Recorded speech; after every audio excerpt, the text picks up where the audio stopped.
नमस्कार दोस्तों, स्वागत है आपका आज के मुख्य समाचार में। अगर आपको भी ऐसा लगता है कि 2019 के लोकसभा चुनाव में भाजपा के लिए उल्टी गिनती शुरू हो चुकी है और बड़ा नुकसान होगा, तो वीडियो को लाइक करके अपना समर्थन दर्ज कराइए। चैनल पर नए हैं तो लाल बटन को दबा के चैनल को सब्सक्राइब कीजिए और घंटी बजाकर कमेंट में लिखिए जय हिंद। दोस्तों, रुक करते हैं सबसे पहली और बड़ी खबर की। एमएलसी चुनाव से पहले अखिलेश का एक्शन, पूर्व एमएलसी समेत 4 को पार्टी से निकाला। जी हाँ दोस्तों, यूपी चुनाव में मिली हार के बाद सपा प्रमुख एक्शन में दिखाई दिए।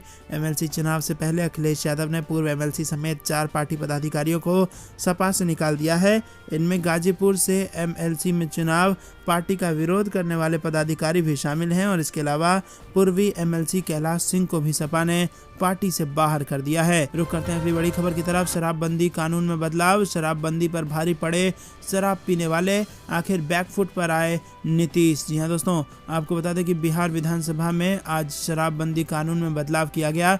दरअसल अब मुख्यमंत्री नीतीश कुमार शराबबंदी कानून को लेकर बैकफुट पर हैं और इसकी खास वजह यह है कि जेलों में और कोर्ट पर लगातार शराबबंदी कानूनों की वजह से कैदियों और केसों का बोझ बढ़ता चला जा रहा है और ऐसे में केसों को निपटाने में पटना हाई कोर्ट के 26 में से 16 जज लगे हुए हैं। इस बात को ध्यान में रखते हुए बिहार विधानसभा में शराबबंदी कानून में कई बड़े संशोधन किए गए हैं। शुरुआत में कानून का उल्लंघन करने पर सख्त सजा का प्रावधान किया गया था। 2021 तक शराबबंदी कानून के तहत 2 लाख से ज्यादा मामले सामने आए और इनमें 3 लाख से ज्यादा लोगों को गिरफ्तार किया गया और ये एक बहुत बड़ी संख्या है। इनमें से 1 लाख से ज्यादा मामले का ट्रायल शुरू किया गया और 94,000 से ज्यादा मामले का ट्रायल पूरा हो चुका है। आपको बता दें कि शराबबंदी कानूनों में बदलाव करते हुए कहा गया कि यदि व्यक्ति पहली बार शराब पीते कोई पकड़ा जाता है तो उसे जुर्माना देकर छोड़ दिया जाएगा, लेकिन बार बार पकड़े जाने पर जेल और जुर्माना दोनों की सजा हो सकती है। जुर्माने की राशि राज्य सरकार तय करेगी और इसे बिहार विधानसभा में सर्वसहमति से पारित कर दिया गया है। दोस्तों, रुक करते हैं अगली बड़ी खबर की तरफ। पेट्रोल डीजल की लगातार बढ़ती कीमतों को लेकर कांग्रेस का सरकार पर बड़ा हमला, प्रधानमंत्री मोदी से पूछे सवाल। जी हाँ दोस्तों, देश में पेट्रोल और 9 दिन में 8वीं बार वृद्धि हुई है और लगातार बढ़ती कीमतों पर विपक्ष सरकार पर हमलावर होते दिख रही है। कांग्रेस ने सरकार पर हमला बोलते हुए कहा कि वसूली और लूट लगातार जारी है। कांग्रेस पार्टी के मुख्य प्रवक्ता रणदीप सुरजेवाला ने ट्वीट करते हुए कहा कि क्या मोदी जी जवाब देंगे। सुरजेवाला ने कहा कि हर रोज महंगाई का गुरिल्ला हमला जारी है और कब रुकेगी ये रोज सुबह सुबह की पॉकेटमारी, ये लूटपाट कब बंद होगी, क्या मोदी जी जवाब देंगे।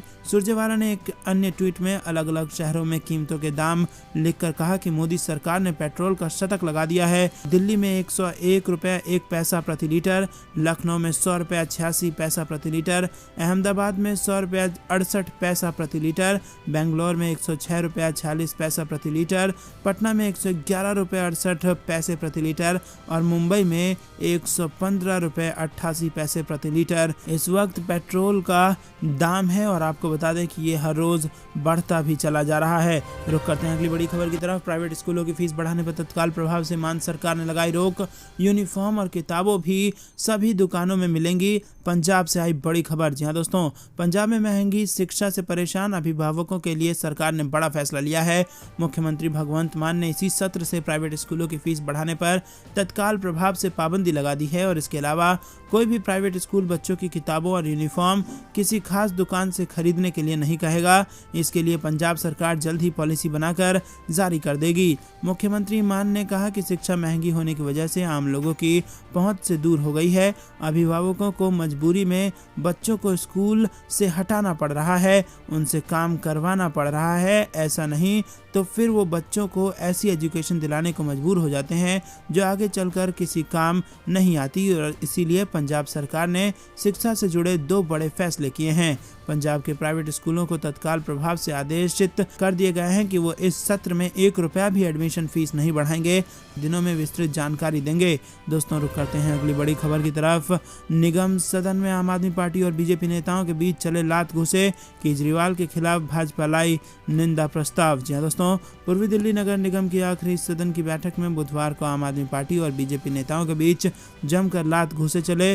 सदन की बैठक में बीजेपी की पार्षद निंदा प्रस्ताव लाए कि विधानसभा में जिस तरीके से अरविंद केजरीवाल ने कश्मीरी पंडितों का मजाक उड़ाया है उस पर आम आदमी पार्टी के नेता और पार्षद माफी मांगे। दोस्तों, इतना होते ही आम आदमी पार्टी के कार्यकर्ताओं ने लात घूंसे बरसाने शुरू कर दिए। बता दें कि दिल्ली के मुख्यमंत्री अरविंद केजरीवाल ने सोमवार को कहा था कि कश्मीरी पंडितों को पुनर्वास की जरूरत है, न कि फिल्म की। अरविंद केजरीवाल ने बीजेपी पर द कश्मीर फाइल्स पर राजनीति करने का आरोप लगाया और एक खास बातचीत में आम आदमी पार्टी के राष्ट्रीय संयोजक अरविंद केजरीवाल ने कहा कि कश्मीर में एक बड़ी त्रासदी हुई, 32 साल हो गए और इतने साल बाद सरकार कश्मीरी पंडितों से कहती है कि हमने उनके लिए फिल्म बनाई है। और पिछले हफ्ते ही सीएम केजरीवाल ने द कश्मीर फाइल्स फिल्म को टैक्स फ्री करने को लेकर भाजपा पर निशाना साधा था। उन्होंने ये भी कहा था कि इस फिल्म की कमाई को पंडितों के पुनर्वास में लगाया जाना चाहिए और इसे यूट्यूब पर डाल देना चाहिए, इसे कमाई का जरिया नहीं बनाना चाहिए।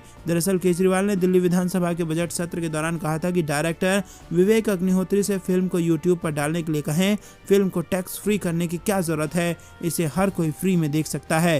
दोस्तों, रुक करते हैं अगली बड़ी खबर की तरफ। आशीष मिश्रा की बेल का क्यों नहीं किया विरोध, सुप्रीम कोर्ट में यूपी सरकार को फटकार और 4 अप्रैल को होगी सुनवाई। जी हां दोस्तों, लखीमपुर खीरी कांड के आरोपी आशीष मिश्रा की बेल पर तलवार लटकी दिख रही है और किसान आंदोलन के दौरान लोगों पर कार्ड चढ़ाने के आरोपी आशीष मिश्रा की बेल कैंसिल करने को दायर याचिका पर सुप्रीम कोर्ट ने 4 अप्रैल को सुनवाई का फैसला लिया है और बीते साल 3 अक्टूबर को लखीमपुर खीरी में ये घटना हुई थी। अदालत ने बुधवार को कहा कि उसकी ओर से गठित की गई कमेटी ने भी आशीष मिश्रा को बेल को कैंसिल करने की सिफारिश की है। रुक करते हैं अगली बड़ी खबर की तरफ। यूपी बोर्ड का पेपर लीक, 24 जिलों में रद्द की गई इंटरमीडिएट की अंग्रेजी की परीक्षा। जी हां दोस्तों, उत्तर प्रदेश बोर्ड को परीक्षा में पेपर लीक का मामला सामने आया है और बुधवार को दोपहर 2 बजे से इंटरमीडिएट की अंग्रेजी विषय की परीक्षा होनी थी और इससे पहले ही पेपर लीक होने की वजह से प्रदेश के 24 जिलों में परीक्षा रद्द कर दी गई। इसमें आगरा, मैनपुरी, मथुरा, अलीगढ़, गाजियाबाद, बागपत, बदायूं, शाहजहांपुर,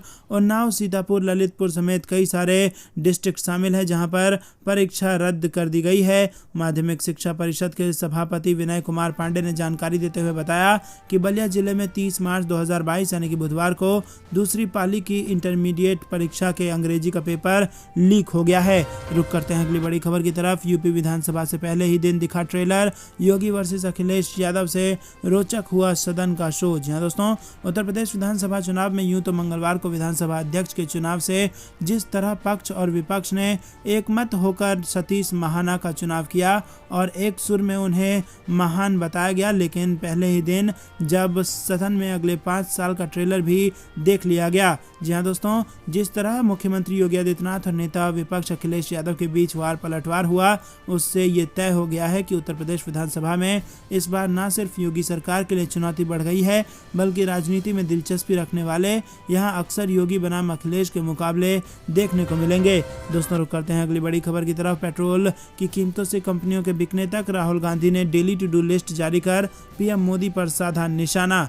कांग्रेस नेता राहुल गांधी ने पेट्रोल डीजल की बढ़ती हुई कीमतों को लेकर एक बार फिर प्रधानमंत्री नरेंद्र मोदी पर निशाना साधा है और इतना ही नहीं, उन्होंने युवाओं को रोजगार, निजीकरण और किसानों के मुद्दे पर भी केंद्र सरकार को घेरा है। राहुल गांधी ने ट्वीट कर पीएम मोदी की डेली टू डू लिस्ट शेयर की है। राहुल गांधी ने ट्वीट कर लिखा कि प्रधानमंत्री की daily to do list: 1. Petrol diesel gas का रेट कितना बढ़ाऊं? 2. लोगों की खर्चे पर चर्चा कैसे करवाऊं? 3. युवाओं को रोजगार के खोखले सपने कैसे दिखाऊं? 4. आज किस सरकारी कंपनी को बेच दूं? और 5वां, किसानों को और लाचार कैसे करूं? इतना ही नहीं, राहुल गांधी ने हैशटैग रोज सुबह की बात भी लिखा है। तो दोस्तों, यहाँ पर राहुल गांधी ने डेली टू डू लिस्ट जारी करके पीएम मोदी को घेरने की कोशिश की है। रुक करते हैं अगली बड़ी खबर की तरफ। केंद्रीय मंत्री बोले, राष्ट्रीय जांच एजेंसी ने पिछले 5 सालों में 227 मामले किए दर्ज। जहाँ दोस्तों, संसद के बजट सत्र के दूसरे दिन का चरण आज 11वां दिन है और महंगाई के मुद्दे पर राज्यसभा और लोकसभा में फिर हंगामा होने के आसार हैं। विपक्ष केंद्र सरकार से ईंधन की कीमतों में बढ़ोतरी को वापस लेने की मांग कर रहा है। साथ ही इस मुद्दे पर पीएम मोदी से बयान देने के लिए भी क्या कहा गया है। दोस्तों, रुक करते हैं अगली बड़ी खबर की तरफ। यूक्रेन रूस संकट पर भारत के रुख को लेकर शशि थरूर का बड़ा बयान, कहा हम मुश्किल स्थिति में। जी हां दोस्तों, आपको बता दें कि रूस और यूक्रेन के बीच पिछले 45 दिनों से युद्ध जारी है और इस बीच कांग्रेस के वरिष्ठ नेता और लोकसभा सदस्य शशि थरूर ने कहा कि यूक्रेन रूस उस संघर्ष पर भारत अपने कूटनीतिक रुख पर बातचीत करने में बहुत जटिल और चुनौतीपूर्ण दौर से गुजर रहा है। उन्होंने कहा कि अन्य देशों के साथ उसके कई हितों के कारण वो एक तरह से मुश्किल स्थिति में है, जिसमें छोटी सी गलती के भी बहुत बुरे परिणाम हो सकते हैं। दोस्तों रुक करते हैं अगली बड़ी खबर की तरफ। वरुण गांधी और संजय राउत की मुलाकात 3 घंटे तक हुई, बात लगने लगे इसको लेकर कयास। यहाँ दोस्तों शिवसेना के नेता और राज्यसभा सांसद संजय राउत ने भाजपा से नाराज चल रहे वरुण गांधी से मुलाकात की है। दोनों नेताओं के बीच मंगलवार को मुलाकात हुई, जो करीब 3 घंटे तक चली। रिपोर्ट्स के मुताबिक वरुण गांधी को संजय राउत ने अपने दिल्ली स्थित घर पर डिनर के लिए आमंत्रित किया था। इसी दौरान दोनों की मुलाकात हुई और 3 घंटे तक बातचीत हुई। दोनों नेताओं के बीच क्या बातचीत हुई ये सामने नहीं आया है, लेकिन कयासों का दौर तेज हो गया है और इसकी वजह यह है कि वरुण गांधी लंबे समय से भाजपा से नाराज चल रहे हैं और